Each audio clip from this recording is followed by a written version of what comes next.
ஆன்மீக நேயர்கள் அனைவருக்கும் இனிய காலை வணக்கம். மேசராசி, கடகராசி, துலாம் ராசி, மகர ராசி, இந்த 4 ராசியும் பார்த்தீங்கன்னாக்கா சரராசி வகைகளை சேர்ந்தது ஆகும். சரராசியில் பிறந்தவர்களுக்கு 16ஆம் இடம் பாதகஸ்தானமாக வரும். அதாவது பார்த்தீங்கன்னாக்கா மேசராசிக்கு 16ஆம் இடம் கும்பராசி. கும்பராசி பார்த்தீங்கன்னா பாதகஸ்தானமாக வரும் மேசராசியில் பிறந்தவர்களுக்கு. கடகராசியில் பிறந்தவர்களுக்கு ரிஷபராசி 11ஆம் இடமாக வரும். ரிஷபராசி பார்த்தீங்கன்னாக்கா பாதகஸ்தானமாக வரும். துலாம் ராசியில் பிறந்தவர்களுக்கு சிம்ம ராசி 11ஆம் இடமாக வரும். சிம்ம ராசி பார்த்தீங்கன்னா பாதகஸ்தானம். மகர ராசிக்கு 11ஆம் வீடு பார்த்தீங்கன்னாக்கா விருச்சிக ராசி ஆகும். விருச்சிக ராசி தான் பார்த்தீங்கன்னாக்கா பாதகஸ்தானமாக வரும்.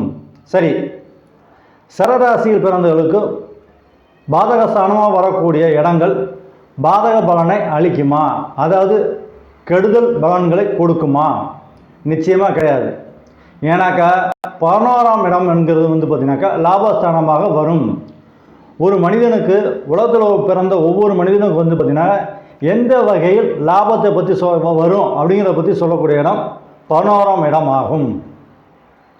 அதனால் பார்த்தீங்கன்னாக்கா 11ஆம் வீட்டு அதிபதி கெட்டு போகாமல் நல்ல நிலைமையில் இருந்தானாக்கா பாதாதிபதியாக வரக்கூடிய கிரகங்கள் நல்ல பலன்களை கொடுக்கும். 16ஆம் வீடு கெட்டு போச்சுன்னா தான் உங்களுக்கு பார்த்தீங்கன்னா நல்ல பலனை கொடுக்காது, தீய பலனை கொடுக்கும்.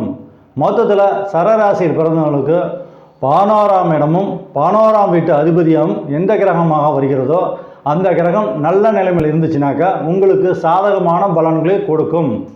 அந்த கிரகத்தோட தசா புத்தி அந்தரங்கம் நடைபெறும் பொழுது அந்த கிரகம் உங்களுக்கு சாதகமான பலன்களை கொடுக்கும்.